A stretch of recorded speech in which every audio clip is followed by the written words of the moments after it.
안녕하세요. 하나님이 다스리시는 전치방송입니다. 오늘은 거듭난 부흥사들에 관해 말씀드리고자 합니다. 예수 그리스도 안에서 변화되고 거듭나고 새로운 사람이 되는 일은 쉬운 것 같아도 아주 어려운 일입니다.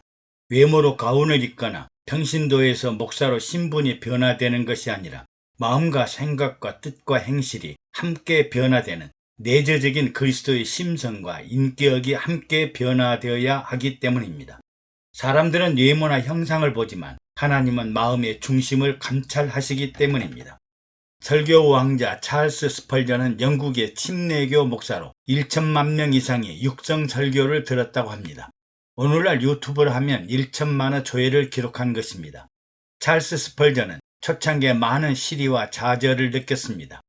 눈보라가 굉장히 몰아치는 주일 아침에 근처에 있는 작은 감리교 예배당에 가서 예배를 드리는데 예배당에는 15명가량이 모였으며 그날따라 담임 목사님이 불참하여 깡마른 체구에 구두 제화공이 설교를 하였습니다.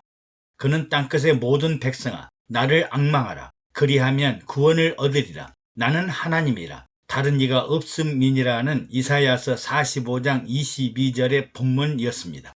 그는 본문 말씀을 옳게 발음하지도 못했지만 그의 설교는 스펄전에게는 절대절명의 희망의 빛을 가져다준 감동적인 설교였습니다. 그 설교자는 나의 친구들이여 이것은 참으로 간단한 내용입니다. 모든 백성이여 나를 앙망하라고 합니다. 보는 일은 그다지 수고로운 일이 아니며 발이나 손가락을 까딱할 필요도 없으며 그냥 보라는 것입니다. 보는 법을 배우기 위해 대학에 갈 필요도 없고 아무리 어리석은 바보라 할지라도 보기에는 충분합니다.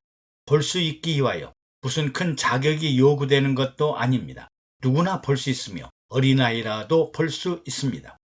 이렇게 한참 설교를 하다가 그 설교자는 스펄전을 향해 젊은이여 예수 그리스도를 보라. 예수 그리스도를 보라. 보라. 보라. 바라보는 일 외에 당신이 할 일이 아무것도 없습니다. 이 설교를 듣고 감동을 받은 스펄전은 예수님을 바라보았고 그 즉시 구원을 받았습니다. 그 후 스펄전은 세계적인 부흥사가 됐으며 설교 왕자라고 불리게 되었습니다. 훌륭한 설교가 좋겠지만 사람을 변화시키는 일은 부족하고 모자라더라도 성령의 감동을 받는 설교가 사람을 구원하고 변화시켰습니다.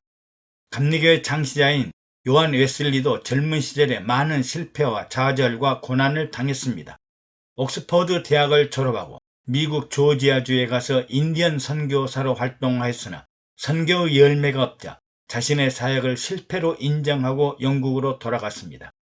믿음이 부족하다고 생각한 웨슬리가 극도의 패배감과 좌절감을 안고 허탈한 상태에 빠져 있을 때 피터 볼로라는 모라비안 교인을 만났습니다.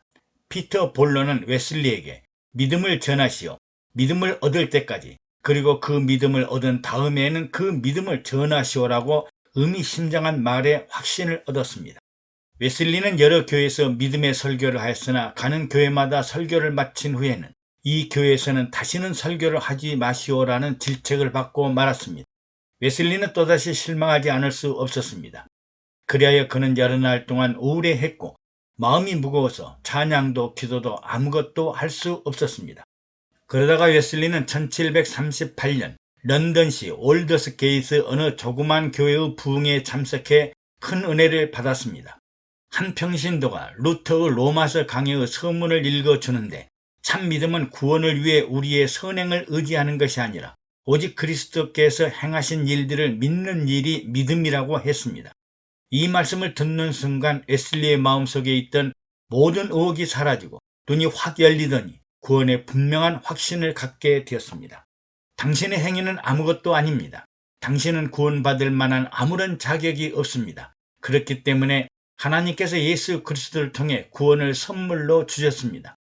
당신과 내가 무엇을 할 것인가가 중요한 것이 아니라 그리스도께서 우리를 위하여 육신을 입고 오셔서 십자가에 죽으시고 부활하시고 승천하신 기적과 같은 일들을 믿어야 합니다. 미국과 영국의 감리교 창설자인 요한 웨슬리는 새벽 4시에 일어나 2시간 동안 기도하고 1시간 동안 성경을 읽고 한 손에는 성경을 한 손에는 신문을 들고 다니면서 매일같이 감옥으로 병원으로 다니면서 수많은 사람에게 전도를 했습니다. 웨슬리는 루터의 로마서 주석 서문을 듣고 마음이 뜨거워지는 은혜를 체험하고 교회 역사상 일찍이 보지 못했던 큰 부흥운동을 일으켰습니다. 요한 웨슬리를 알미니안주의라고 하는 이유는 그가 알미니안 잡지를 발간하여 보편적 구원과 의지의 자유와 선행 은총의 교리를 강조하였기 때문입니다. 다음은 19세기의 위대한 평신도 부흥사 D.L. 무디입니다. 무디는 미국 동부지역 마사추세츠에서 소장농이자 벽돌공인 아버지에게서 6번째 자녀로 태어났으나 5살이 되었을 때 아버지가 갑작스럽게 세상을 떠났고 어머니는 남편이 죽은 지 한 달 후에 쌍둥이를 출산했습니다. 남편이 두고 간 것은 7명의 어린 자녀들과 부채와 파산뿐이었고 채권자들이 몰려와 쓸만한 가재도구는 모두 가지고 가버렸습니다. 이러한 극한 상황에서도 독실한 교인이었던 무디의 어머니는 고아와 과부를 향한 하나님의 약속을 믿고 자녀들이 지상에서 가장 안락한 처소에서 자라도록 항상 미소를 잊지 않았습니다. 무디는 정식 학교 교육은 5년밖에 받지 못했으며 학업을 중단하고 나무집에서 농장 일을 하기도 했으며 17살이 되는 해에 보스턴으로 가서 삼촌 홀스톤의 구두가게에 취직을 했습니다.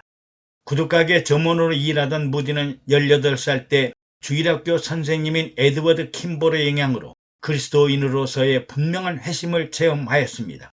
주일학교 교사였던 에드워드 킴볼이 무디를 찾아와 무디, 자네는 예수 그리스도를 영접한 체험이 있는가?